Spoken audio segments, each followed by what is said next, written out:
Hi, this is Lamar, and you're listening to Getting to Third Space with Lamar and Tom.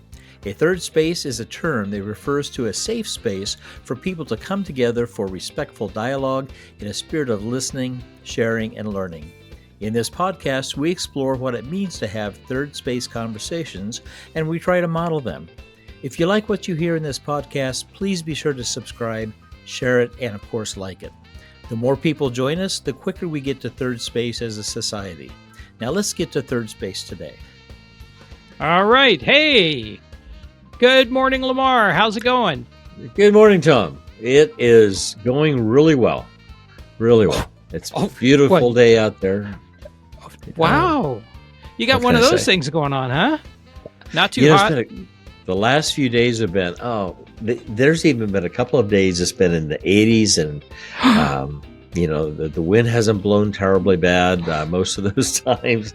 However, there is a wind, and it's coming from the south, and you may hear I'm a little stuffy because of allergies, but that's all part of the spring for me. Well, we woke up to 42 degrees this morning. We're going to wake up to 35 degrees tomorrow. Ooh. And then there's going to be almost a 50-degree temperature swing from tomorrow morning till Saturday noon, when it's supposed to be mid-80s. Okay. Wow. Yeah. So that's a lot. That's a big change. That is a really big change. I mean, that could almost trigger a cold for me if I'm not really, really careful. So, yeah. They're not colds as much as they are allergies for me, because everything is blowing around, I'm one of those fortunate people that just hasn't had much, I have an allergy to clams. And that's it.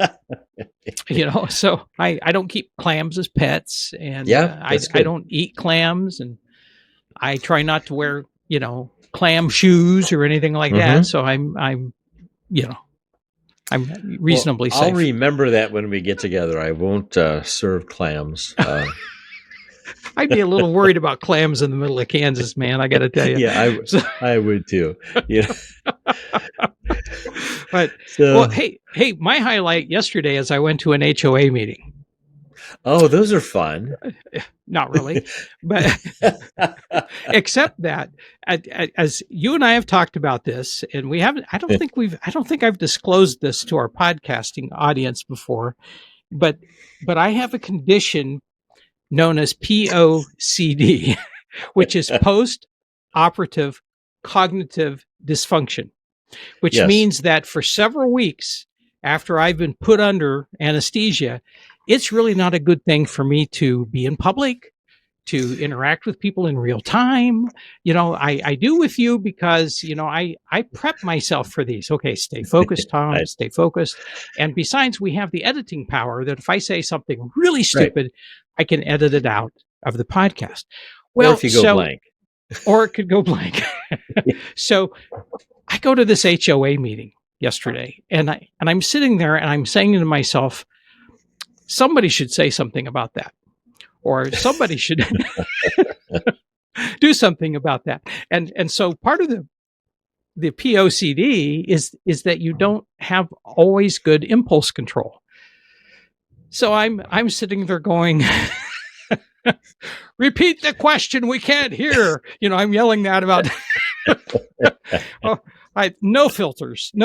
I mean, I'm almost 6 weeks post-surgery at this point in time, and I'm still struggling with filters. I got myself in trouble last week a little bit, and Clemencia had to have a chat with me about it. And so it's like, do you realize you said this? No. Tom, I've never thought that you haven't had filters. I might have thought sometimes that you haven't always used the filters. No, I'm teasing. Oh my gosh! Yeah. For folks, we haven't talked a lot. We've known each other for a long time. We've talked about that a lot. We haven't told them about all the different things that we've done over the years, where we've gone. We've been on the road together doing things, and sometimes late at night, we may have lost our filters. But and we won't tell them now. No, we won't go into that. Although, if they listen carefully, they may see my filter slipping. I will not point them out. Yeah. Oh, you'll point them out. Thank you. No, Well, I said I hey. will not point them out. Oh, you But won't point them I out. won't. Well, I'll be that's very kind. sweet of you. Thank you. I'll be kind. What Yeah. what are good friends for, right? We're not going to point out the slippage of the filters. But this is so today. I think that we had planned that we wanted to talk about what it means to buy American, and Yeah. largely because at this point in time, we got a lot of tariff confusion going on, and that is just really playing. It's introducing some real chaos into the economic system of the country. So we aren't going to And say who's causing that or who's doing that. We just know that it is happening. But it also kind of begs a question for us. Well, what does it really mean to buy American? well, and I think that both of us had decided we're really kind of nauseated with all the tariff conversation because Yes. anywhere you go, that's all they're talking about. Yeah. But when you reduce it down to what does that mean for me? Yeah. How do I respond to that, or how's it going to impact me? I think all of this is impacting us in a lot of ways, especially if you happen to have a 401k or other types of investments. Yeah. You've seen the impact that that's having right now, which is a sad situation. Yeah. But beyond that, what can I do about this? Yeah. What am I supposed to do about it? So that's kind of where we talked about what does it even mean to buy American these days? Yeah. Well, and I think we need to. You mentioned the 401ks and the retirement plans and things like that, and it's my understanding that probably only about half of Americans have a 401k or that kind of retirement, and so there's about half of the country that is watching their portfolios and wondering when in the world is this drop going to stop, but there are other impacts, there are other effects. That affect far more, at least as many people, if not more, because we are all going to be paying higher prices on some things, right? Right, absolutely. Yeah. So as we were chatting, in fact, it was funny. It's probably one of the shortest prep times you and I have ever had. When we say, hey, we come up with this. What does it mean, made in the USA and to buy American? And it's like, well, let's talk about that. So here we are. Yeah. So tell me a little bit from, this has been kind of a tagline for lots of different political administrations over the years. But when you hear, Tom, that we need to buy American, what kind of goes through your mind? How do you kind of process that? Well, how I process that is that basically means that I'm supposed to prioritize buying products that are made wholly and perhaps exclusively in the U.S. Because in doing that, it's a little bit like buying local versus buying, in another county. I mean, one of the things we try to do is we try to buy local, right? And support local businesses in the community in which we live. Does that mean that everything is so much better? Not necessarily, but we want to support the economy of our community. And I think taken now to a larger degree, Buy American is think about how do we support the economy of our own country. And so do we buy products that are made in America, or do we go outside the country to buy products? At one time, it was much easier to buy American, right?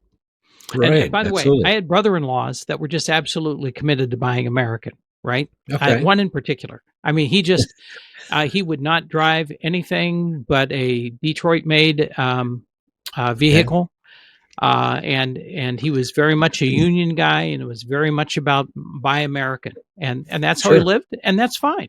That was really, really great. I honestly stopped buying American in the 1980s when it came to cars, when all of my cars would rust out before they stopped running. If you remember that period in the 70s and 80s. Oh my gosh, I do. I had a couple of cars, and you could always tell when you bought something from the Detroit area during that time, because over the wheel wells, especially around the Oh, trunks and the back, yeah, yeah. they would rust out so quick. Yep. Yeah. And the funny thing is, I had this really ugly. I'm going to say it's ugly, and there's going to be people who love these cars, but I thought they were the ugliest car ever made. I had a 1976 Plymouth Duster. Oh, I remember that. I remember that Yeah, dust. yeah. And so that car completely rusted out to the Yeah. point where people's feet were going through the floorboards, right? But the guy that bought it, I drove it till it had almost 200,000 miles on it. The guy that bought it from me drove it another 175,000 miles. And it had a slant six engine in it that just would never stop. But the body it was terrible. It was absolutely terrible. So that was about the time that I started, looking to, I think my first foreign made vehicle was a Toyota. But here's the irony, right? I drive Subaru now, which is a Japanese automaker. Yeah. But a Subaru is made in the US. At least these two Subarus that we have an Impreza and I drive a Crosstrek. Both of them are made in Indiana. So is that buying American? I think that's a really interesting dilemma. And so my history is I bought mostly U.S. branded cars. Yeah. I had a Mazda RX-3 with a rotary engine that blew up. I remember that car. Yeah, you remember that car. And I had the car you probably never saw was we had a little Honda Civic that got ran over by. I did see it one time. Did you see it? Okay. Yeah. Got ran over by a semi, and that's a whole other story. But by a friend of mine, no, not by a friend of mine, but his business was implicated. Anyway, but yeah. And by the way, the quality of the U.S. branded cars now is much, much different than what it was in the 70s. I think we need to go there. But, the little bit of information I could kind of glean on this is suggesting, and I can't quote data other than just what I read as far as just suggestions, is that on the average, 40% of almost all of our cars in the U.S. contain products and parts from other countries. Now, I don't hold me to that 40%, but that's just kind of what tells us that whether it's a U.S. branded car or whether it's a car like Subaru that's made in the U.S., it's likely that much of that product contains parts from other parts of the world, other countries, right? Yeah, other countries, right? Yeah. So it's assembled in the U.S.? Yeah. Is it really made in the U.S.? Yeah. Well, that's a really good question, and I'm not sure that we can actually find any product today, anything, right, that is solely made in the U.S. And I no more than say that, and I'm going to take it back because okay. So, for example, all right, we have in our area here quite a few Amish furniture makers. Mm-hmm. And my guess is that they're getting timber from their land or from someplace fairly nearby. Maybe not. Maybe they're importing it from Africa or from the Philippines or someplace, but they're making it by hand. Mm-hmm. At least That's as far as I know they are. They say they are.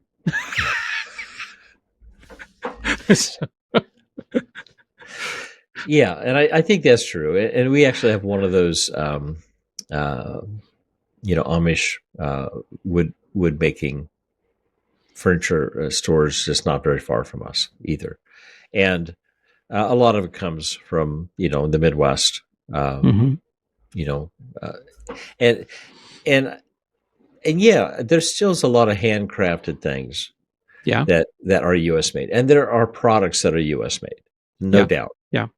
I've said before that my last hitch in a career was in manufacturing. Right. And we manufactured lawnmowers at that point. Oh, they still do. And I know that to be able to get the label that something is made in the USA, the parts primarily have to be from the USA, and anything that's not has to be nominal. It's to be very, very small and incidental kinds of things. And so there's to actually call a product being a product made in the USA, there are some requirements to it, but it's a little fuzzy. And my guess is that there's probably a little bit of fudging, from companies that put that stamp on their product. Is there a percentage of the materials that have to be made in the USA to get that stamp? It's a good question, and I tried to drill deeper into that, and I couldn't find a percentage other than the kind of preponderance of the product has to be made in the USA. The parts. So that could mean 50.5%. Well, I don't think that would be considered a preponderance. That might be considered a mathematical preponderance. Now, even this 40% that I was referencing, that what they were saying is and again, I'm not necessarily buying this 100%, but what they were saying is that 40% is not about the number of parts. It's about the cost of the vehicle or the car. That 40% of the cost of the production of that car are of parts that are imported. So that could mean like an engine or transmission or tires or bigger costs about products. So it's not the percentage of how many parts there are, but the cost of the final product. Mm-hmm. So another way to look at it. But regardless, is it even possible these days to? We've been talking a lot about vehicles. Is it even possible to buy a vehicle that is made in the USA? I'm going to 100%. 100%. Yeah, I'm going to sit on the side of no. I don't think it is. No, I don't think it is either. I don't believe it is possible. And the thing is, I would say that I wouldn't think that's necessarily a bad thing because coming again, referencing the 70s and 80s when American cars were not that great. And prior to, buying my first Toyota Corolla, which got badly crunched in an accident in 1978, I think it was, I drove only American-made vehicles. My first car was a 1962 Chevrolet Impala Super Sport. Ooh, nice car. But if I could get it started... You had nicer cars than I did. Well, if I could get the car started, it ran great. So really what we're talking about is, should we be supporting a global economy or made in America economy? Because truthfully, if you think one is more important than the other, they're competing kinds of economies. As I think of it. Now, neither you or I are economists. So I want to put that out there, right? Yeah, right. We're looking at this from our seats. But the way I think about it, that they would be in their purest form competing kinds of concepts. Say more about that. I'm not sure I'm quite following what you're saying. So a global economy would, the way I would think about it, suggest that it's important that we do participate in making products that would include parts coming from other countries, for example, and there would be benefits to being in a global economy in relationship with other countries. If you're thinking purely a made in America economy, you would want to move all parts or all production of your product to the U.S., but you would want to be able to sell it right outside of the country. And I'm not even sure that's even possible. to be honest with you. But what are the pluses of one economy over the other, or the drawbacks of one economy over the other? So I think about why, for example, is John Deere, who's been in the news recently, wanting to move some of their production to Mexico? Obviously, they talk about it very openly, is the cost of making those parts is less because of they're paying less for as wages and other types of costs that's associated with manufacturing. So, it would seem that globalization, a global economy we would be thinking about lower production costs, for one thing. Well, one of the things I was thinking about that I kind of got off of my 62 Chevy was that one of the real advantages of having a more global economy where parts come from other parts of the world and stuff is that when American manufacturers saw what the what the Japanese car companies were doing, and they realized that they had to make some changes to compete, they started making much better products. Right. And upgrading their materials, upgrading their skill sets, upgrading their factories, and it made them much more competitive with the cars that were coming in from outside the country. So I think there is a real benefit for many manufacturers when they have to compete at a global scale, because now they really have to compete. They have to make sure that they're bringing their A game every time. My fear is that if everything has to be 100% American made, and I just want to apologize in advance to all the people I'm going to offend with this comment. My fear is that if it has to be all American made, all American products,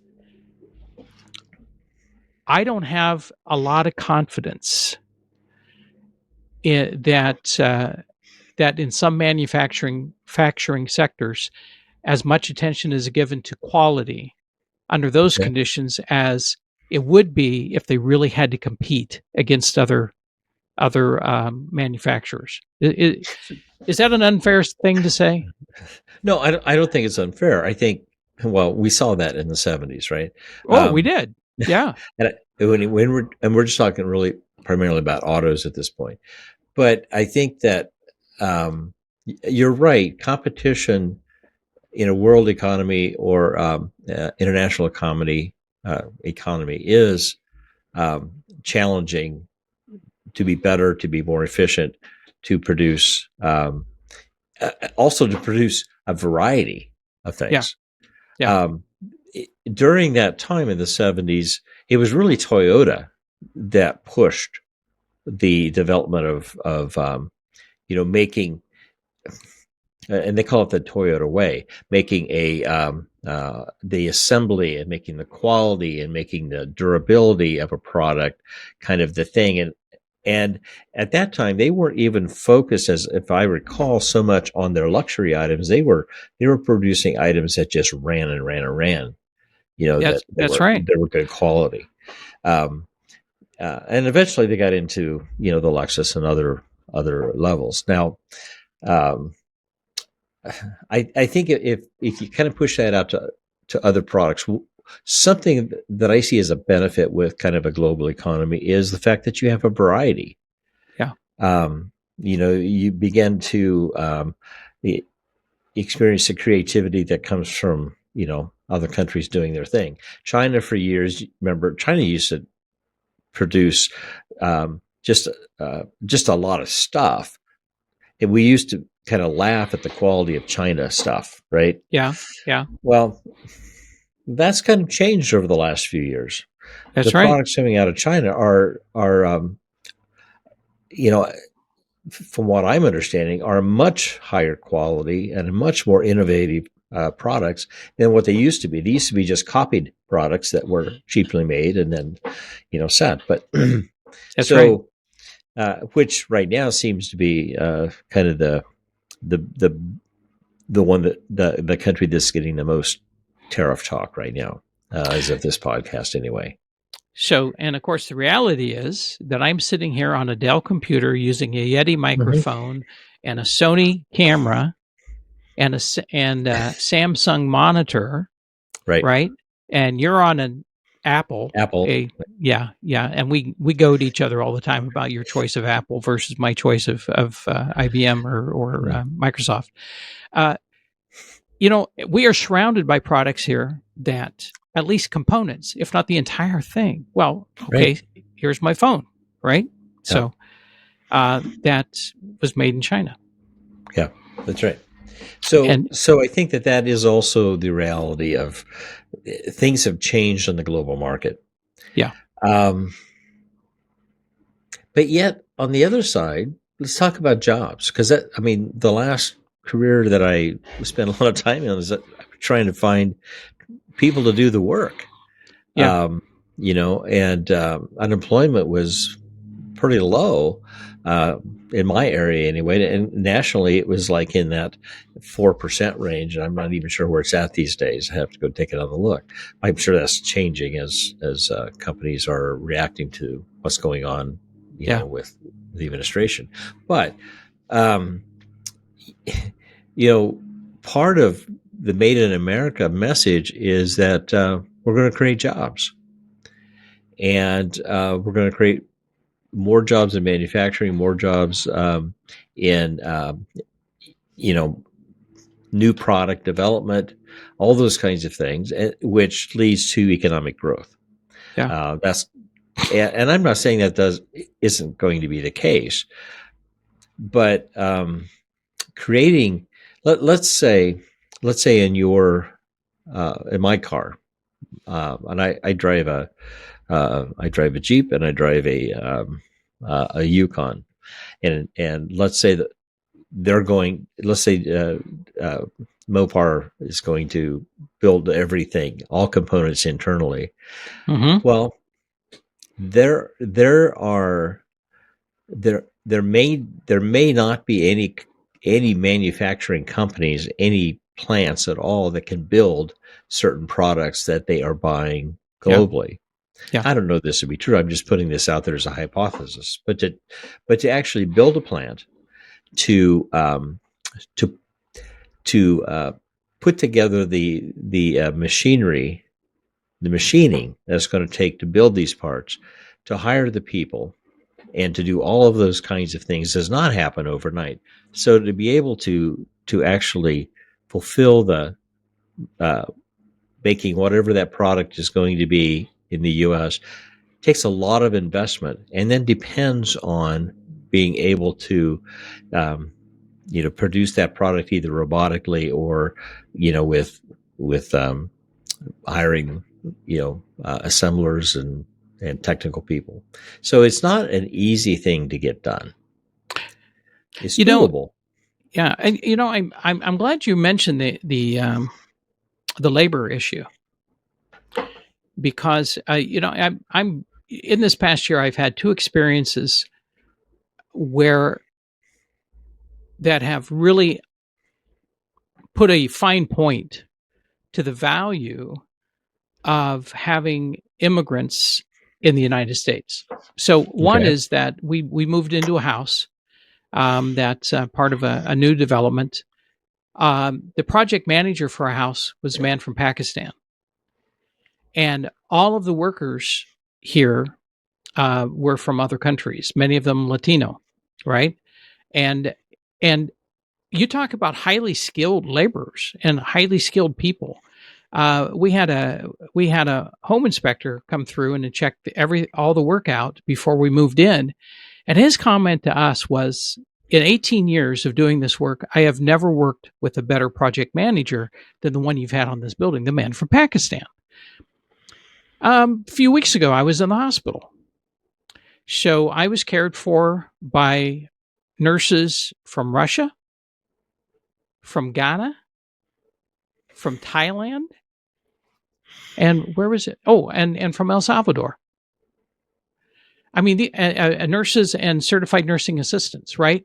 And my question is, and maybe this is part of the challenge that you faced where you worked, is that without labor from immigrants, how do we even make anything in America? I mean, whether it's healthcare or lawnmowers or other products, if we don't have that expertise from immigrants, how do we make anything in America? And then if many immigrants are working on these projects, can we say they're made in America? Well, I mean, you know what I mean? Do you know what I'm saying? I get that. So we're wanting to make it in America, right? Yeah. But then we are removing the people that could actually make it. I don't see a lot of native-born Americans stepping up to these roles. Well, it's not just people not stepping up to the roles, although I think that may be part of it, but I don't think it's a huge part. I think that we're not paying a really close attention to what the numbers are, because it's a numbers game. Mm-hmm. The labor market's a numbers game. Okay. What is the actual labor force number? For example, I know here in Kansas, at least back when I was doing the work, that the labor force in Kansas had been declining. Yeah. Particularly since 2008 has been declining. But we bring a lot of industry into the state. Well, okay. Then now we have a numbers problem. Yeah. It's no surprise that we have very low unemployment. Yeah. Because there's lots of marketable jobs available. The question, and so where do you get your laborers from? Well, I will tell you what has happened oftentimes is you cherry pick laborers from other companies, and you do that by offering a little bit more. You offering it a little bit different kind of a work environment, a little bit different schedule, and or in addition to that, you pay quite a bit to bring people from across your state borders in to fill these roles. Mm-hmm. So there's a labor market, a labor shortage in many places, as well as maybe some people aren't wanting certain kinds of jobs. But I'm more concerned about whether or not we have enough people to fill the jobs. Yeah. And when I look at the unemployment numbers and compare that to the jobs that are available, and I'm not talking about jobs that are part-time without benefits. I'm talking about jobs that are full-time jobs with benefits, good benefits. That's where the shortage was for me as I was trying to deal with it. So you do bring out a good point, however. But I think that there's another piece of this global labor that we really need to pay attention to. Because globalization is not just bringing people here to work, but it's also providing products or buying products that are built in other countries at a much lower cost. Mm-hmm. And so you have kind of this is a exploitation in a way of that labor market by maybe paying a very low wage that maybe isn't sustainable for people in other countries as well. I'm not a global economist, and I don't have all that information, but it's something that I wonder about. Is it a fair trade kind of an agreement? Yeah. And what we're paying for the labor in other countries to make the products cheaper. That's right. I mean, we don't want to give up our cheap products, right? And those cheap products are many times coming from out of other countries. I want to go back to the labor thing for for just a second. And I had a couple of thoughts on that. One is that you might remember the farm crisis of the 1980s, right? Yeah. And that was a time. I mean, in the 70s and 80s, what we saw is that corporate farming really became a big thing, and they came in, Yeah. they bought up family farms, and they made these gigantic farms throughout the Midwest, and which basically put farm families out of business. And all of a sudden now, farmers had to go to town and find work. Hmm. And so for a while there, and also historically, because farming can be such a very wonderful business or it can be a very poor business. Uh, Farmers often had to have second jobs where they worked in town anyway. They Hmm. would farm, and they would also then do a night shift at a factory or something like that. And so in many of the larger towns in the Midwest, they could count on farmers to help provide some of the labor that they needed. But that's no longer true because the corporate farms are truly dominating. The family farms that have survived, many of them are pretty big, and they're really Right. full-time operations, and the farmers don't necessarily have the time to go and work in the city anymore. But and the corporate farms, of course, have just really taken off. So that's one thought in terms of what has changed is we don't have Okay. farmers now to help with some of the labor issues in the cities. The other thing is that when you were describing, going and having to find people from other places, you know what that made me think of? What was that? It made me think of the NCAA and the name, image, Okay. likeness Oh, thing that has happened, right?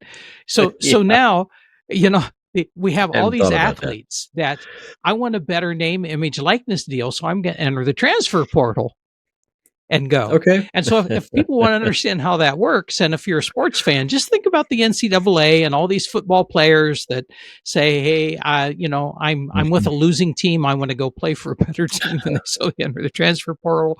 Same thing with basketball players, wrestlers, things like that. So yeah, that's what I know. That is a really sad non sequitur, and I apologize in advance for No, all of that. that's But no, that's interesting. But you think of farming, and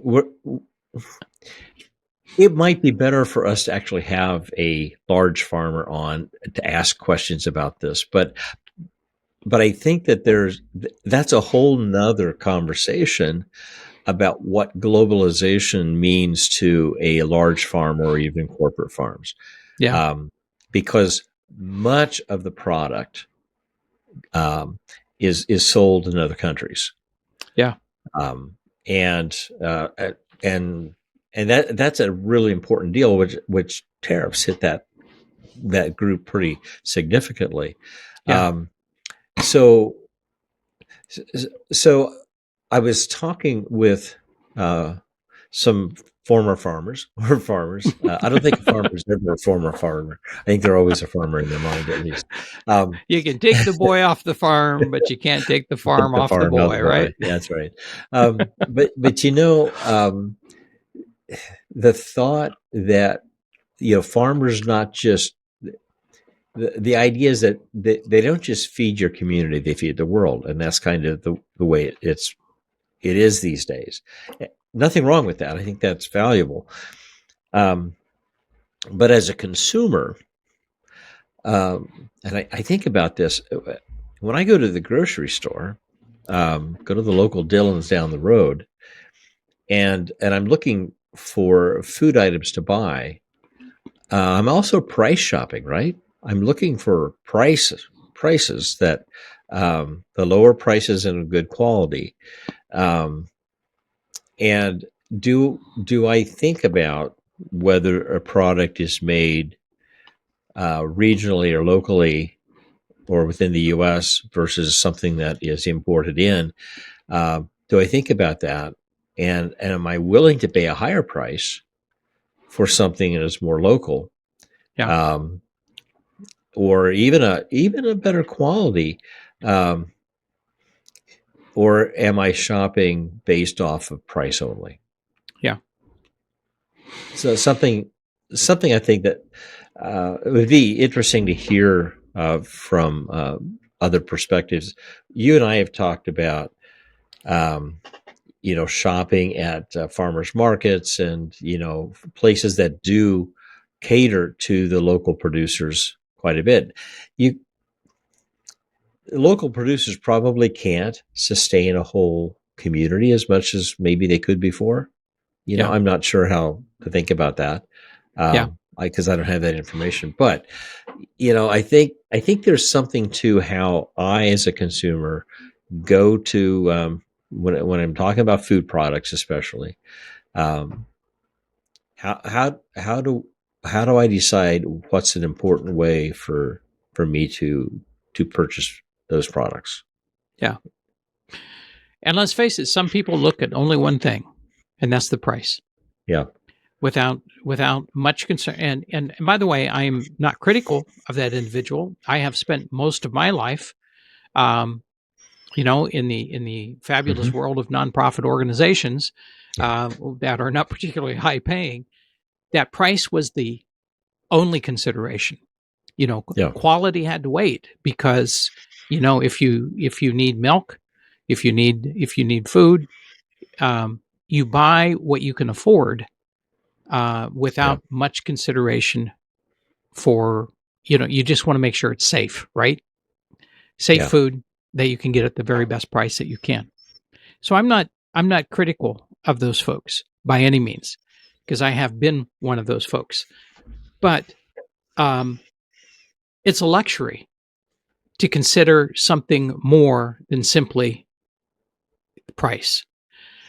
And what we see is that in a country, especially with so many layoffs right now, I saw a number recently that there's been 103,000 layoffs in federal government right now. My guess is those folks, while they may have one time or another considered quality in terms of their shopping, they're now shopping for price. What is the best price I can get on anything? And I completely get that. So I think that is probably the primary thing. And I'm not convinced the tariffs that we're seeing and the push to, go back to everything made in America, made in the USA is going to be price advantageous to anybody. I'm just not convinced of that. I want to go back to something I said and maybe correct it, or at least give a little bit more to it. I don't want to say that anything is produced locally is less expensive all the time either. Right. So I want to be clear on that. That was a pretty general statement. But I don't think our appetite, use that word a little tongue in cheek, our appetite for what we buy is also the same as what it used to be. Mm-hmm. I mean, how much product, we've been on food here for a while, but how much of the products that we want to buy did we not used to have access to for years and years and years? Yeah. I mean, I was to the grocery store just the other day, and there was a whole huge display of pineapples. Mm-hmm. Didn't used to have pineapples available in the store very often, and if you did, it was in a can, right? Right. And you bought them for Christmas or Thanksgiving. Right. It was not a staple. So I think that our appetite for a broader, kind of a broader types of food or types of products has changed over time. We expect to be able to get what we want to get. That's right.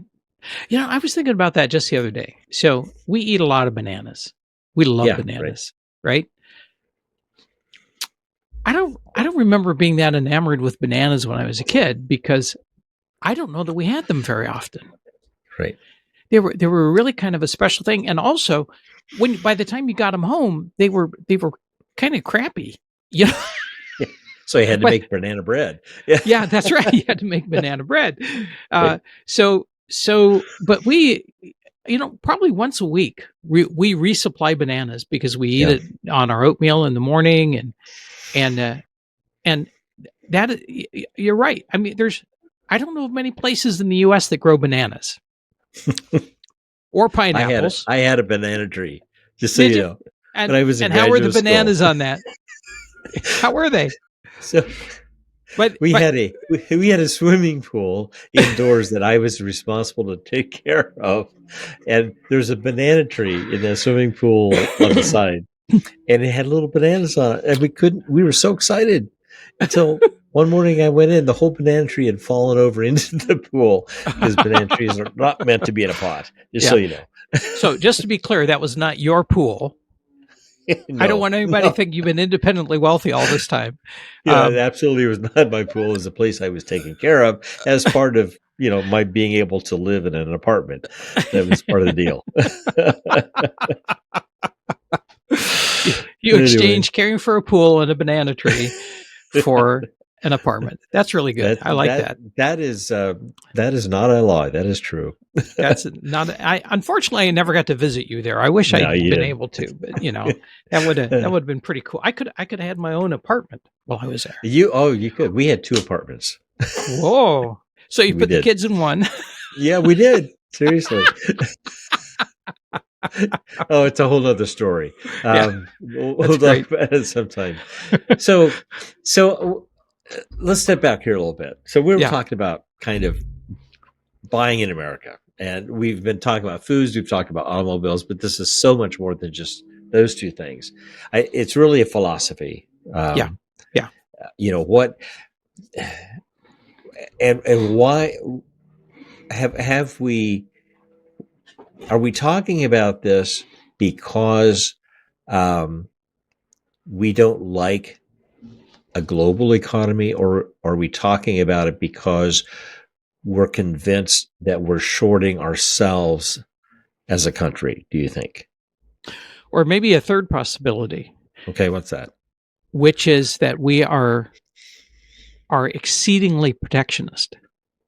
And we just don't want to engage at all on the world stage, which is I find myself wondering more and more if that isn't the direction that we're being pulled. Okay. Is that kind of extreme protectionism. But I really agree with what you're saying, that it's really a mindset that no purchase is made of anything unless we have to decide that we want it or that we need it. And then the next thing is, okay, so where do we want to invest our money? And that's where the mindset comes into play. Is, do we feel more comfortable buying items that come from outside the country, or do we feel more comfortable buying things that come from inside the country? And I would have to say that it depends. Is that where we're coming out today? Well, no, not necessarily. Okay. I think that so a grocery store that I go to, low cost grocery store. I mean, let's so we're on a fixed income now, and so we have to be very thoughtful and careful with our money. Neither of us are. My wife works a little bit part time, teaching some classes, but we are on fixed incomes. So we go to a low cost grocery store where a lot of the products come from overseas. My favorite strawberry jam comes from Poland, right? And so I'm really worried about, if these tariffs go into effect, if I'm going to get that jam anymore, right? but it's cheaper than anything I can buy that's American made, right? So I feel okay with that. I feel okay with that. I probably have a preference for taking medications that are made in the U.S. I don't know that the quality control is any better in the U.S., especially with some of the horror stories that have come out.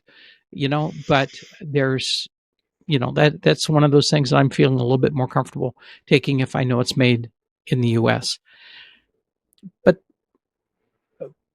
otherwise, to me, it doesn't have to be made in the U.S. Okay. It really doesn't. What about you? You know, I do like getting products that are made in the U.S. as much as possible. Mm-hmm. And a big part of that is, for me, is I do like to support not just my local community if I can. You know, for example, I'll go up to the local hardware store and support them as much as I can, even though I could buy something a little cheaper if I went to the big box store that's 30 Right. miles away. Right. I mean, that's just one little thing, but And I you do get better like, service at that hardware store, yeah, don't you? absolutely better service. Um, but you know, I think food products is something I'm beginning to pay more attention to, and maybe because I have more time in my life to do that too. To be honest with you, Mm-hmm. or thinking about it more. You know, do I? You know, we were talking before we did the podcast. I've had a raised garden that I've done for a while, and I kind of redid it this year to do some of my own fresh gardening. But more of it has been therapeutic than anything else. But I'm hoping to be able to focus on that a little bit. But that's not going to sustain our food needs through the Right. year. Right. And you know, there are local farmers that I can buy, you know, beef, chicken, eggs from. There are, and also garden produce during the season. Uh, but part of being able to get non-seasonal stuff that our current season, our season here that we're living in, is it's not available, is because they can bring it from other parts of the world where it is in season Mm-hmm. and ship it here. Yeah. Or where it's a milder climate or whatever the issue might be. But so I don't have trouble necessarily buying, whether it's food products or, obviously, because of what I've got sitting in front of me on my desk, things from other countries, because I think that the products are great products. But if I can buy something that is local or that is USA made, I tend to nod to that first, Mm-hmm.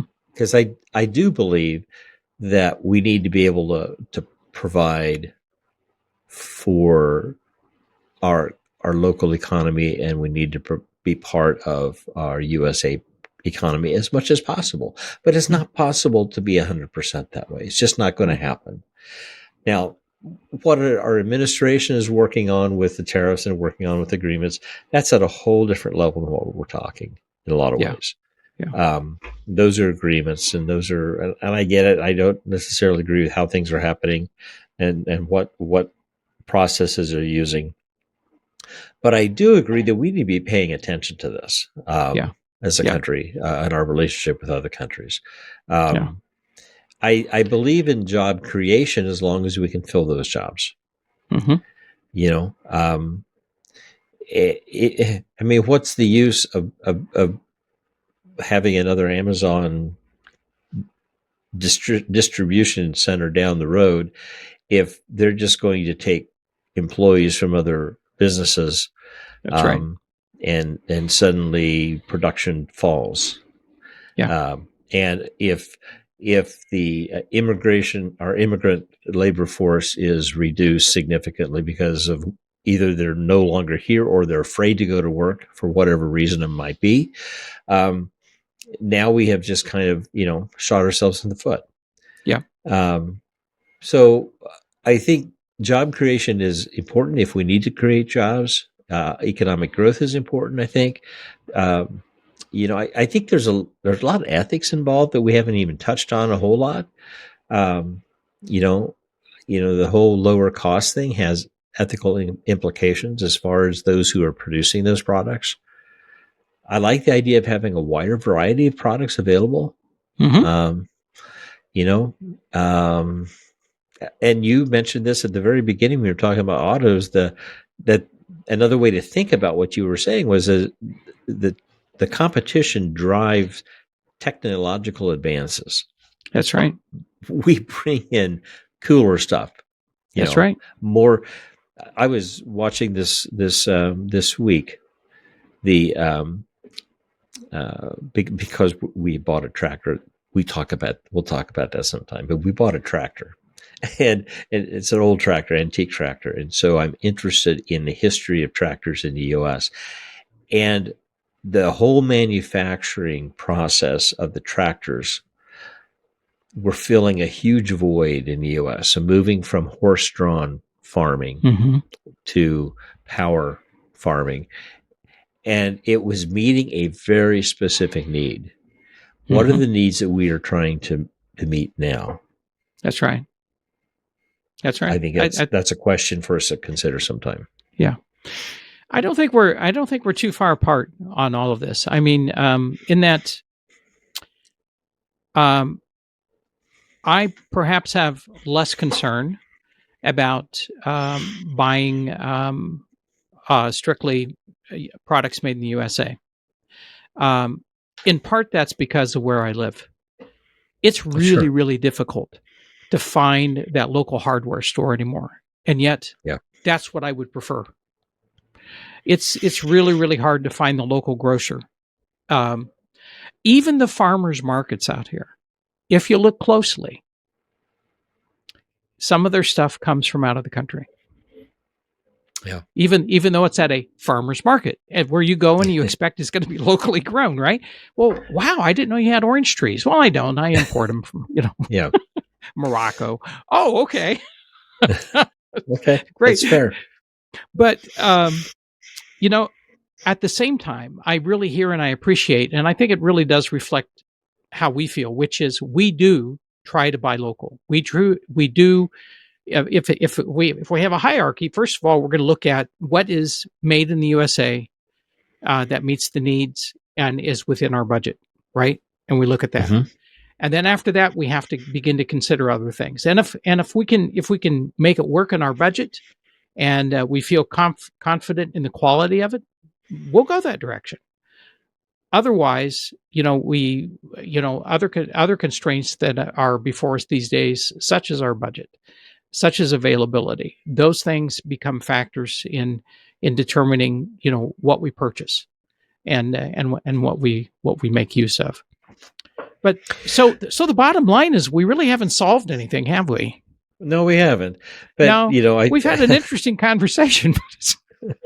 Well, I think with all this talk about tariffs, I think what we have been able to do, at least, has been put out in this conversation that it's a complicated issue, and there are some things that we can decide how we're going to spend our money and how we're going to be involved in the economy. Yeah. And hopefully in a thoughtful way, and maybe not judging a lot of people for how they're involved. That's right. That's right. I think that's important too. I won't judge you because you buy a Subaru. You won't. Well, no, you won't judge me because I buy Microsoft. But that I might judge you. but the other point I would make is that this conversation reminds us also that third space conversations don't necessarily resolve problems or resolve issues. Right. And but like what we talked about. Oh, go ahead. I'm sorry. Go ahead, Tom. But what it does do is it prompts us to think differently and to think beyond perhaps the rut that our own thinking is in. Not that my thinking is ever in a rut, but what were you going to say, Lamar? I'm sorry. Yeah, I was going to say it also takes winning off the table. I don't have to win in this discussion. That's right. But I have learned a little bit more about a few things that you have thought about and that you're aware of. And I need to think about those things. So thank you. Likewise. I appreciate it. So, all right. So I guess we probably better wrap this up before it becomes our second hour here. But there we go. Yeah. Hey, it's good to see you, Lamar. Good to talk with you, Tom. Take care. See you soon. Bye-bye. Tom here. Thank you for listening to Getting to Third Space with Lamar and Tom. Remember to click on subscribe to get notices about new episodes, and be sure to like and share the podcast as well. Opinions and ideas expressed in this podcast are solely those of Lamar Roth and Tom Klaus, and we'd like to hear your opinions and ideas too. You can leave us a voice message on Spotify, or you can email us at the addresses found in the show notes. Also, in the show notes, you can find links to some of the things we talked about today, so you can check them out yourself. Until next time, keep moving forward toward third space. This program was produced with way too much Colombian coffee.